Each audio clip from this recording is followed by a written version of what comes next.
This season of Truly Independent is supported by the Help Them See Foundation. Help Them See is a nonprofit dedicated to supporting feature films that inspire faith, hope, and connection. By partnering with filmmakers, the Help Them See Foundation brings meaningful stories to life and shares them with audiences worldwide, making a lasting cultural impact through the power of cinema. Learn more and discover how you can be part of the movement by visiting helpthemseefoundation.org.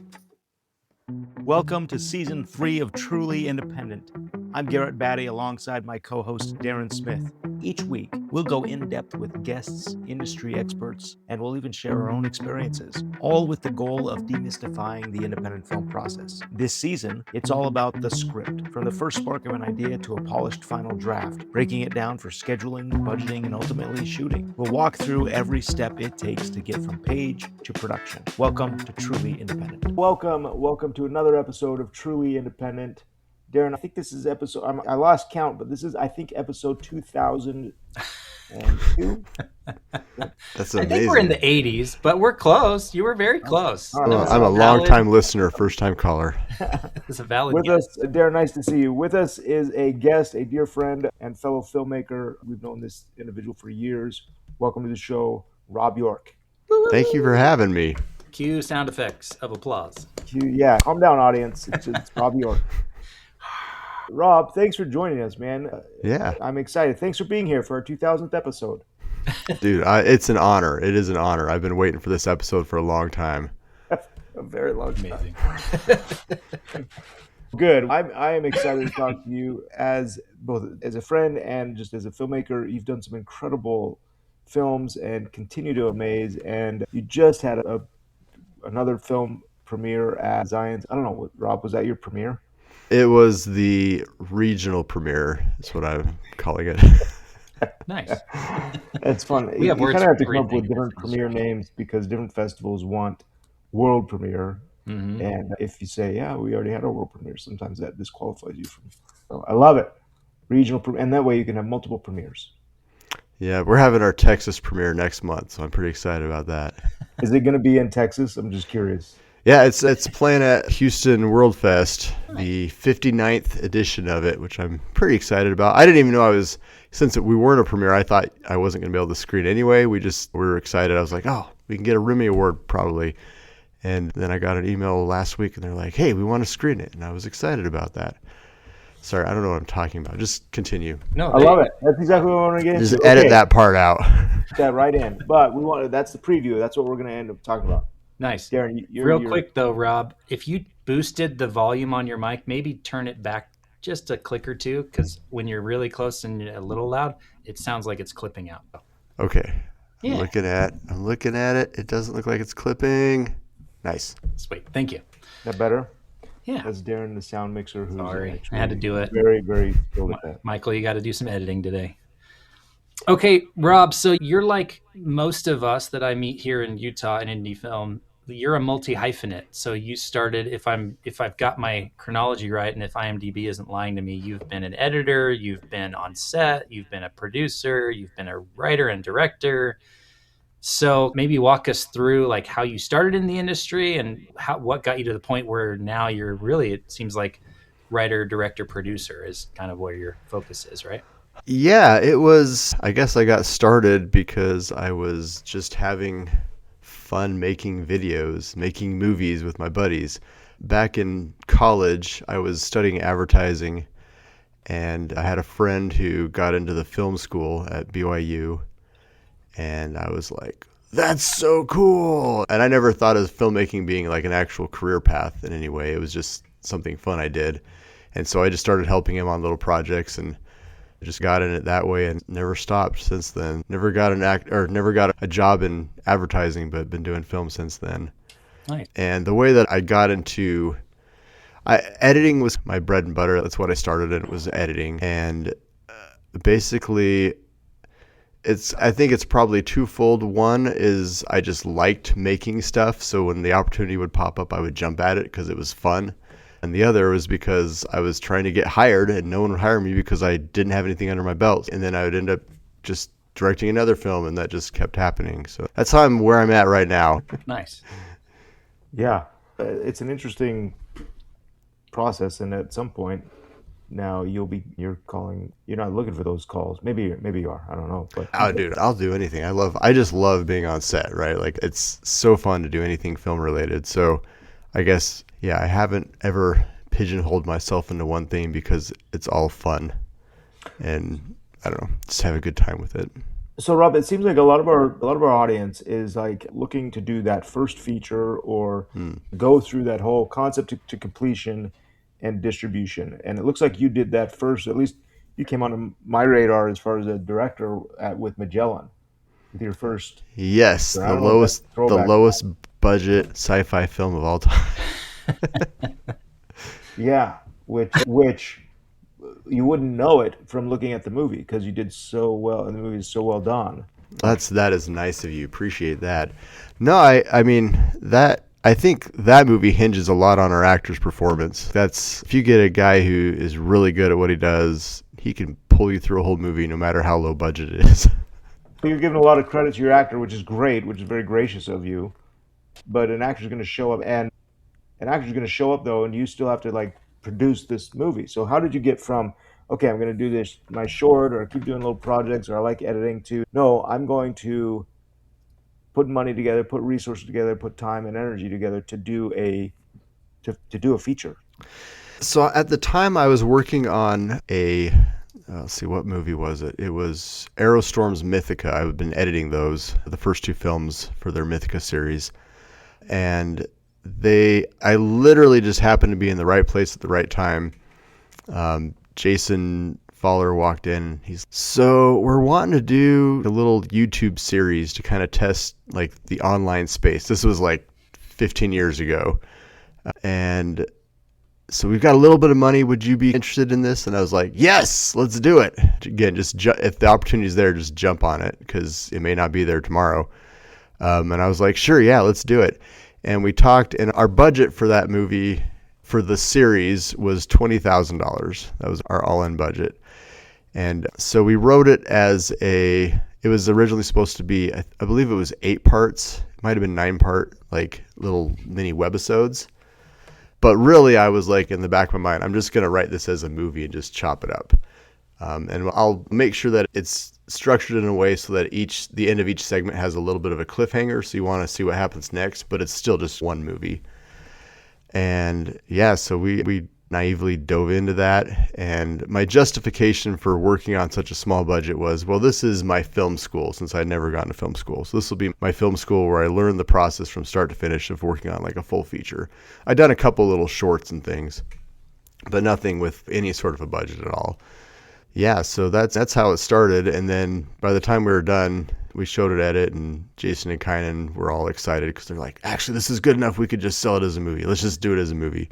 So it became a movie instead of a web series, doomed for YouTube. So Aerostorm is they're an indie studio. They do a lot of, they were doing the orc movies and lots of fantasy and a little bit of sci-fi. Fantasy. And they just own that low budget, mid-budget, I guess low budget fantasy. They've built a good following. So they were trying to look for content to feed their audience. Mm-hmm. Is that right? They had distributors and people that wanted to see their work already. So so they take a low risk investment in a new film. Very, very low risk, low risk. Significantly lower than all their other films that they'd done. They were taking advantage of me, but I knew that and I was okay with it. But you delivered, if you go to IMDb and look at the trailer for Magellan, this was again made in 2017, you delivered a movie that just from the trailer it looks epic, and then you watch the movie and you're entertained. Like when I watch the movie, it's very entertaining. Half the time I'm thinking, how did he pull this off? Even if I didn't know the budget was $20,000, I know it's low budget. And I go, oh, okay, so it's slave labor, indentured servitude or whatever. Very small crew. Very small cast numbers, a few locations. But you did it. But it still has a creative element of. And I have to admit that one went over budget. We went. Oh, that went over budget. We ended up being $25,000. I had to ask for more money for visual effects. Nice. So yeah. I was gonna say if you buy one extra pizza, you're over budget on that. Yeah, that was a problem. What's that? That's 20% over budget, Rob. That's pretty big. It was bad. It was so bad. Over budget. Okay. But it worked out, right? So did you go back to Aerostorm, or was that an avenue that you said, okay, I want to keep doing this model, or did that change? Well, I didn't want to do another one for that budget Mm. because that is hard to do. It's a lot of blood, sweat, and tears, especially in post production. I think you can get through production on a small budget if you got a bunch of people who are excited about it to work on it with you. But once you get into post, that's where it like really hurts because you're working on it for months with no money coming in. So yeah, that was I definitely didn't want to do that low again. So my goal was every project that from here on out, like I want it to at least be a slightly bigger budget so I can pay everybody a little bit better. Because I think I may not have huge budgets, but at least it's bigger than the last one. Let's see. Sorry, what was your question again? Wanted Okay, to so do it that way, yeah. yeah, moving on to your takeaway from that, it sounds like a good takeaway.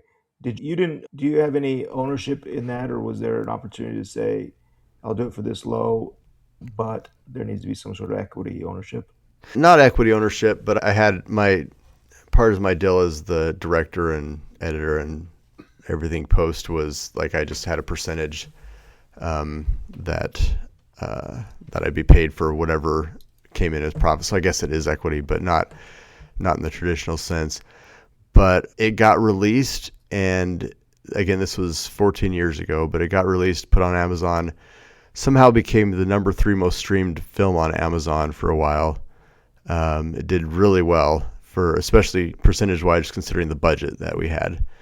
And because of that, Aerostorm was really happy, and so I felt fairly confident about approaching them for other projects with higher budgets just because I'd proven that I could deliver something that was decently good for a tight budget. And I think that just gave them a lot of confidence in the future. With my other projects that I've done with them, they've been really hands-off and just been like, here you go. For Crom 2, they just gave me a credit card and just go make the movie. I'm like, okay. So yeah, I think building trust early on was important for being able to do future projects.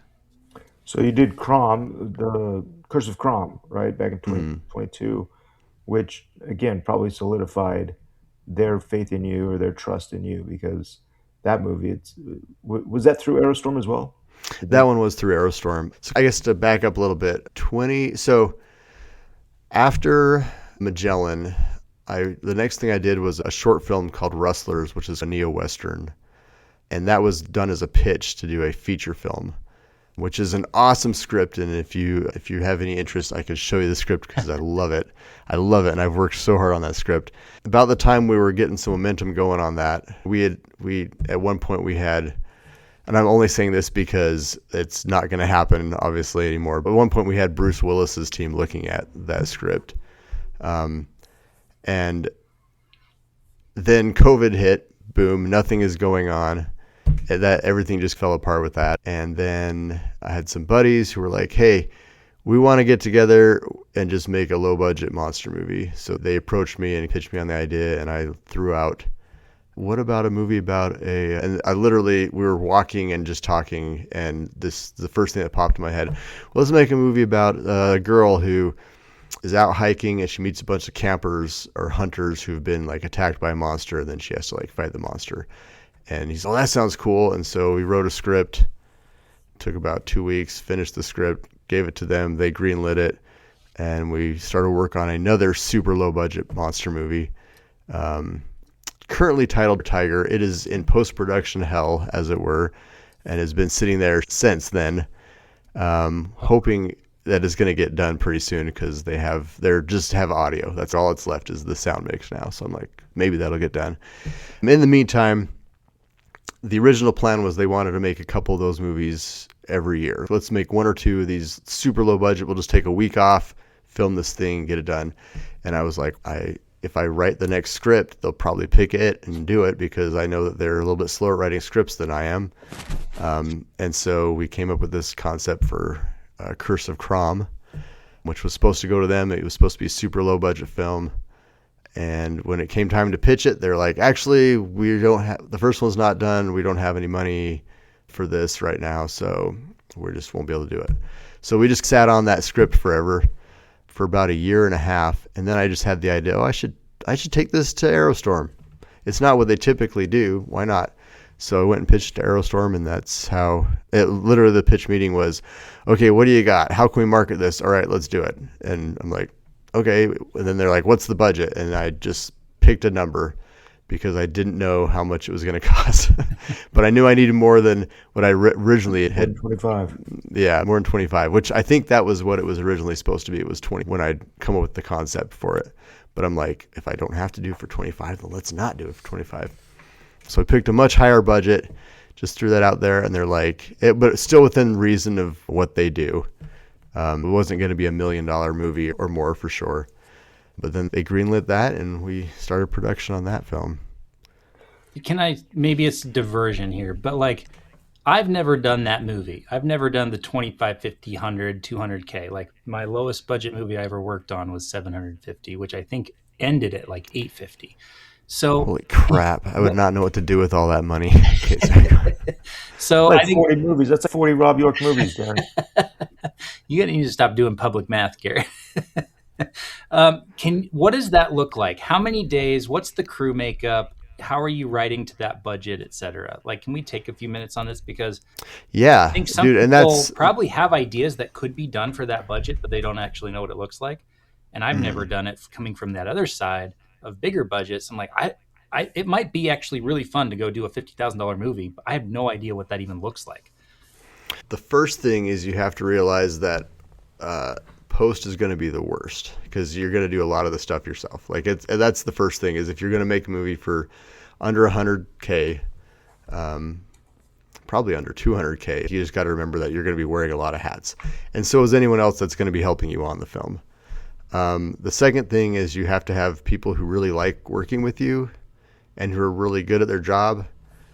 So I've been blessed with an amazing crew who keeps coming back, even though I'm like paying them much less than their normal day rate and what they are worth. And then also keeping in mind that I'm paying myself way less than I feel that I'm worth. So once you get that out of the way and you're okay with that, here's where the real tricks come in. One is everything that you pay for needs to be on screen. So, it has to show up on screen somehow. Because if you're not doing it on screen, you can do all this amazing stuff and everybody's having a great time behind the scenes, but your movie looks terrible, then you're not going to be able to make another movie. So the first thing, I think it starts with when you come up with the concept, is you need to think in terms of what assets do I have, like easy access to. Like locations are a big one. If you've got a sweet location, figure out how to make a movie about that. Who are some actors that I know that I could convince to come work on me with this thing? Because you're not going to be able to go out there and get some big A-lister Hollywood actor or whatever. You're going to have to find someone that you know who's going to be able to, who's talented and who's going to want to work on it with you. Right to their strengths or right to, for instance, Tanner Gilman. He's a buddy of mine. He's a great actor. Crom 1, I literally wrote him as that character because I knew I wanted to film him. Like I wanted him to be in this movie. And if he'd said no, we could have probably found somebody else maybe. Probably wouldn't have done as good of a job. But I knew that I wanted him this movie and that I could call him up and ask him and he'd probably say yes because he's just a nice guy. But that's really where it starts with. Because if you can, for instance, on my short film Rustlers, Neo-Western, we had full access to this like awesome ranch with tons of cattle and horses and that kind of thing. And my brother-in-law, he runs the place and he's able to give us hands-on help with the horses and the cows and all that kind of thing. So we're able to make a basically no-budget film that had over 150 head of cattle in it. Like you can't get that if you try to pay for it. Right. And so that's really what it comes down to, I think. And nowadays, especially with how far visual effects have advanced, there's a lot of stuff that you can, as far as your assets go, that you can teach yourself some visual effects. I don't want to say you can use AI. You can, but I'm against that in a lot of ways for generative AI uses. But there's just lots of ways that you can do things to keep costs down by just utilizing what assets you have. So I don't know if that's Would you seem to do obviously do a phenomenal job at that. So for Curse of Crom, so are you seeing the budgets get higher and higher? Is that the direction you want to keep going? Yeah. Here's my, I guess this is my personal philosophy, is I don't feel like if your film is over 250K, it's going to be a lot harder to make your money back for if you don't have big talent in your film. Once you get over that level, you start having to have you need actual talent. Sorry, I got to be careful how I word this because I don't want to undermine like the local talent who's so amazing and made these films work like beautifully. But you have to be able to, for instance, if you make a $5 million film and you don't have someone that's recognizable in it, I don't think you will ever make your money back. Like, it's so hard to get people to go to a theater anyway. It's hard to get people to click on your indie film that they've never heard of unless you have somebody big in there or some high concept that you're selling. So for instance, you can get away with that budget if you've got like some awesome monster or something on the poster. So I would like to keep going, like bigger budgets, but at some point I think you have to take that leap where it's, okay, we've reached a certain budget level now that we're going to have to go SAG. We're going to have to get more name faces. Like, you have to take it up a certain level once you reach a certain monetary level. So I'd love to make a couple of films for probably under 300K, and that would feel like a lot of money for keeping the scope the same. I think that's the trick, is as soon as you get more money, a lot of people like try to increase the scope. Yeah. And then you end up in the same predicament you were in with the smaller budget. So if you're able to do the same thing but get more money, then everybody gets paid more, you get more shooting days. It's more fun from that standpoint because you're able to relax a little bit more. I think one of the things, Rob, that we talk about on this podcast a lot is like building your audience and owning your audience. Yeah, when you're saying, hey, you need to have a star, if you're going to spend that much money on a movie, you need to have a recognizable face. And I think that the reason that is because those recognizable faces have an audience. Yeah. And what you've done, so I think, is you said, look, I don't have a recognizable star, but I know that sci-fi has an audience. And even I know that low budget sci-fi has an audience, and micro budget sci-fi has an audience. And you've tapped into that. And then same thing with Curse of Crom. You say, look, I know that kind of 80s horror, 80s family horror movies, there's an audience for that. And I don't need a star to access that. So that becomes your big investment that's your star. And it's same with the Aerostorm guys that said, look, we can't afford Peter Jackson to direct this movie, but we can afford orcs. And so we're going to do an orc movie because there's an audience for that. Mm-hmm. Yeah, no, 100%. And I do need to say though, with Curse of Crom 2, we lucked out and got some amazing actors. Colin Cunningham is fantastic. And I would say he's maybe not a recognizable A-lister, like from all the movies, but like you've seen him if you've watched television in the last 20 years, like you've for sure seen him. Yeah. And he is so talented. Larry Bagby, like for our genre, like he's a big deal because of his role in Hocus Pocus. So you can get, if you build relationships with people and they trust you to produce good product, I think you can get people who would not normally want to do a project this small on board because they believe in the project, they believe in you, and it elevates everything like exponentially just to have those people on. But to your point though, yeah, it's people with the built-in audience, they definitely help a lot. I would say that a huge social media following does not equivocate a big audience. I've seen people do that a lot of times where they'll cast somebody who's got like a huge following on TikTok or whatever, and it equivocates to about $5 in the box office because it's all young kids who aren't going to the box office. Right. Sure. But it's an audience of film goers or an audience that supports the art that you're putting out there. So they're going to be in your phone tomorrow for free. So why do you have to go watch them in a movie? Right. Yeah. And I think what you've done then, Rob, is even going back to Magellan, your audience Yeah, like that was dependent on the funding, the money from that movie for that movie came from you having an audience with Aerostorm. Like they had seen what you'd done in the edit bay. They're like, okay, they didn't reach out to people. They didn't just put a cast call. They're like, okay, here's a movie idea or whatever it was Hmm. based on what you're telling me. And they go, okay, we've seen Rob York's work. We trust him. And that grows now to Rustlers and Curse of Crom and Curse of Crom 2. And Colin Cunningham's not going to Rob York's social following. He's just seen what Rob York can do. He's like, okay, I'm going to do this movie. Well, I met Colin at it was the film festival. Which one was it called? Kanab Film Festival down in Kanab, Utah, which was awesome. And have since closed the festival, which makes me super sad because it was a super fun festival. But I met Colin down there, and he didn't know me from anybody, but they had actually, it was their first year doing it, I believe. And they were showing Magellan.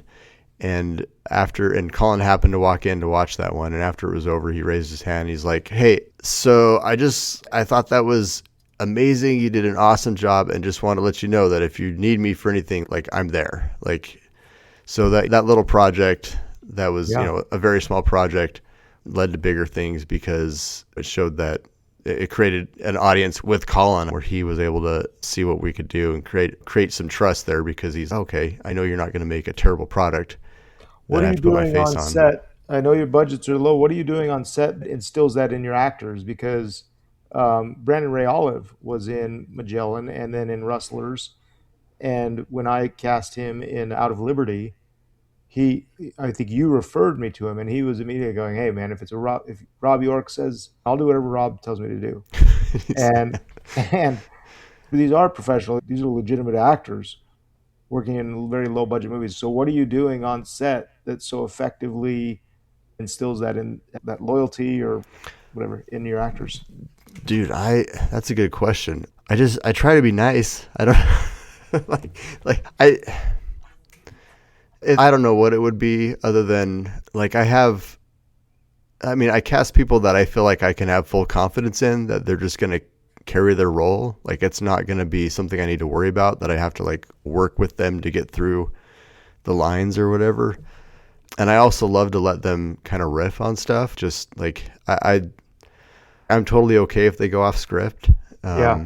Or if they have suggestions, I'm totally open to actors' suggestions on, I think my character probably act a little bit more like this or whatever.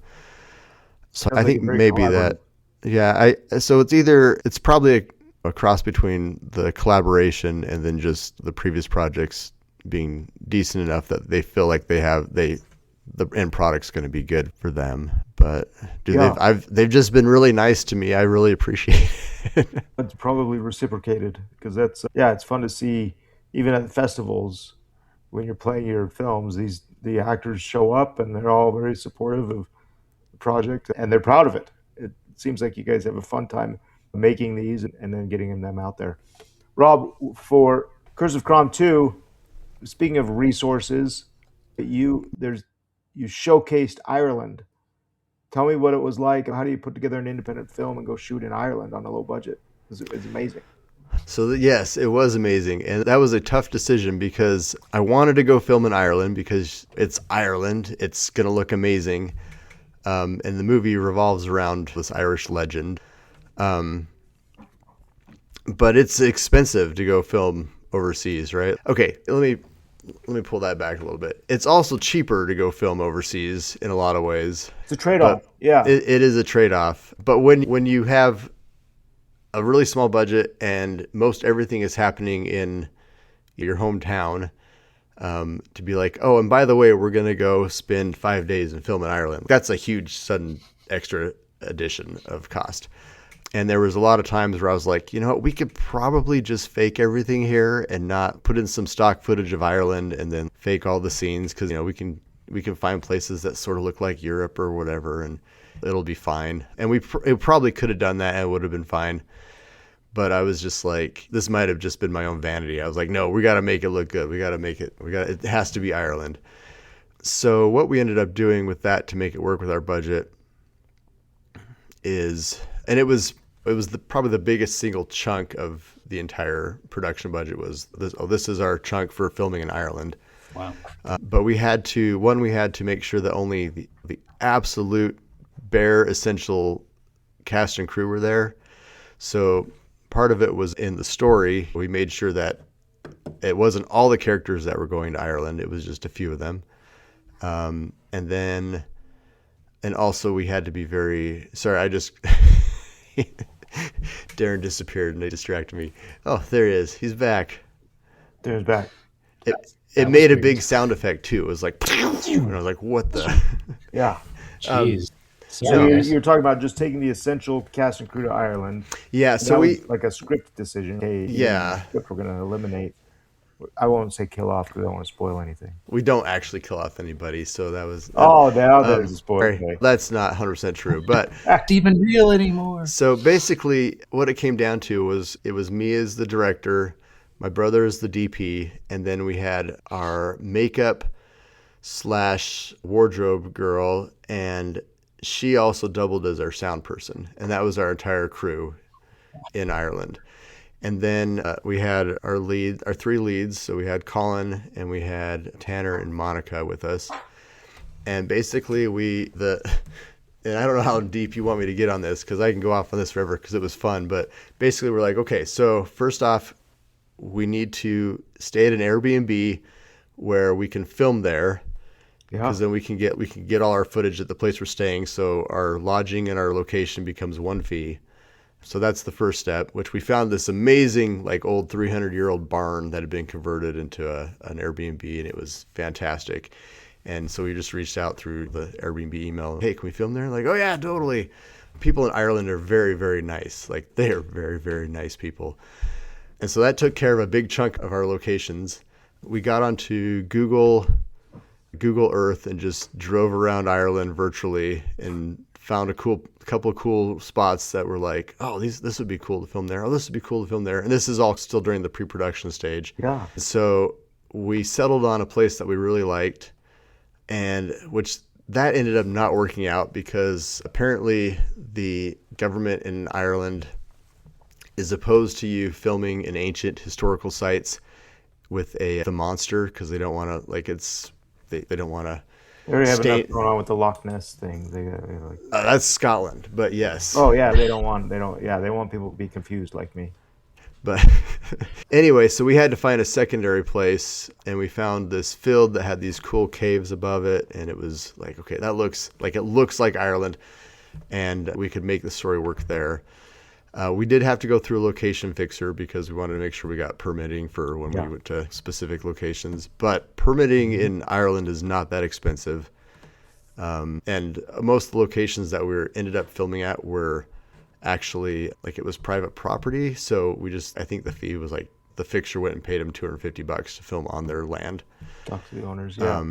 Ended up being cheap. And then our strategy was we had to change different lenses because we wouldn't have somebody pulling focus. So we ended up doing autofocus. So we did different lenses.